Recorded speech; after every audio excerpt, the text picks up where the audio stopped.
السلام علیکم ورحمۃ اللہ وبرکاتہ۔ الحمدللہ وحدہ والصلاۃ والسلام علی من لا نبی بعدہ وبعد۔ اعوذ باللہ من الشیطان الرجیم، بسم اللہ الرحمن الرحیم۔ رب اشرح لی صدری ویسر لی امری واحلل عقدۃ من لسانی یفقہوا قولی۔ وحی کے نازل ہونے کی حقیقت۔ جب آپ صلی اللہ علیہ وسلم کی عمر 40 سال کی ہو گئی اور یہی عمر پختگی کی عمر ہے، اور کہا جاتا ہے کہ یہی پیغمبروں کی بعثت کی عمر ہے، تو زندگی میں نبوت کے آثار چمکنا اور جگمگانا شروع ہوئے۔ خواب کے آثار تھے، کیونکہ جو بھی آپ خواب دیکھتے وہ صبح بالکل واضح روشنی کی شکل میں نمودار ہوتا۔ اسی حالت پر آپ کو 6 مہینے کا وقت گزر گیا۔ تو اللہ تعالیٰ نے، جب آپ غار حرا میں تھے تو خلوت نشینی کا تیسرا سال آیا، اللہ تعالیٰ نے چاہا کہ روئے زمین کے باشندوں پر اس کی رحمت کا فیضان ہو، چنانچہ اس نے آپ صلی اللہ علیہ وسلم کو نبوت سے مشرف کیا، نبوت سے سرفراز کیا۔ تحقیق کے مطابق یہ واقعہ رمضان المبارک کی 21 تاریخ کو دوشنبہ کی رات میں پیش آیا۔ اس روز اگست کی 10 تاریخ تھی اور سن 610 ہجری تھا۔ قمری حساب سے نبی صلی اللہ علیہ وسلم کی عمر 40 سال 6 مہینے 12 دن اور شمسی حساب سے 39 سال 3 مہینے 22 دن تھی۔ پہلی دفعہ وحی کا فرشتہ یعنی جبرائیل علیہ السلام آپ کے پاس قرآن مجید کی چند آیات لے کر تشریف لائے۔ اس وقت آپ غار حرا میں عبادت میں مشغول تھے۔ وہ آپ سے کہنے لگے، پڑھیے۔ آپ صلی اللہ علیہ وسلم نے کہا، میں پڑھنا نہیں جانتا۔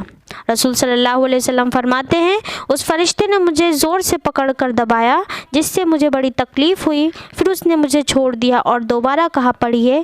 میں نے کہا، میں پڑھنا نہیں جانتا۔ اس نے دوبارہ مجھے پکڑ کر زور سے دبایا حتیٰ کہ مجھے شدید تکلیف پہنچی، پھر مجھے چھوڑ دیا اور کہا، پڑھیے۔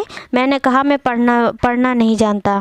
اس نے مجھے تیسری دفعہ پکڑ کر زور سے دبایا حتیٰ کہ مجھے شدید تھکاوٹ پہنچی، پھر اس نے مجھے چھوڑ دیا اور کہا، اقرأ بسم ربک الذی خلق خلق الانسان من علق اقرأ وربک الاکرم الذی علم بالقلم علم الانسان ما لم یعلم۔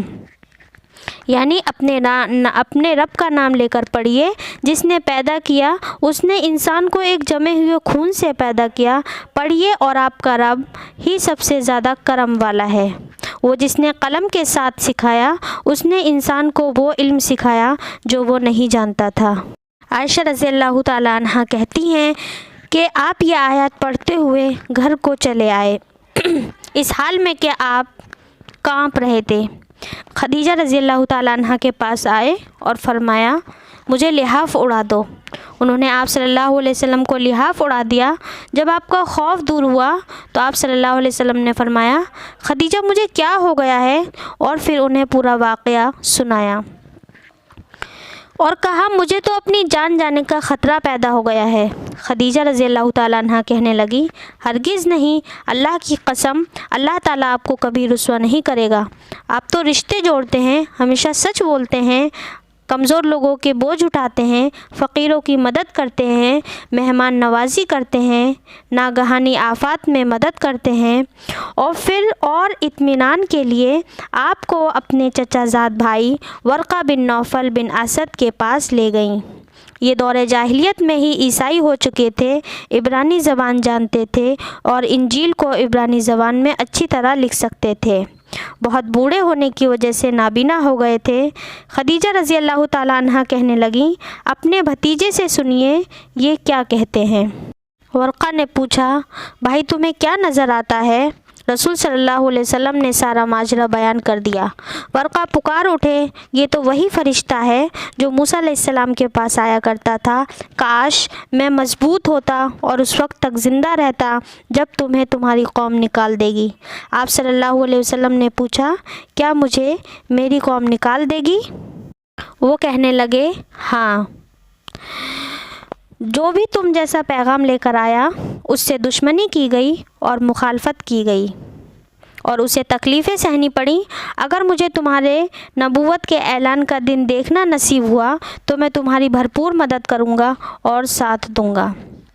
پھر تھوڑے ہی عرصے بعد ورقہ بن نوفل وفات پا گئے۔ تو یہ تھی ہمارے نبی پر وحی کے نزول کی حقیقت۔ آخر میں مولا کریم سے دعا ہے کہ ہم تمام کو اپنے نبی کی سیرت کی حقیقت جاننے کی توفیق دے اور زیادہ سے زیادہ عمل صالح کی توفیق دے۔ آمین ثم آمین۔ السلام علیکم ورحمۃ اللہ وبرکاتہ۔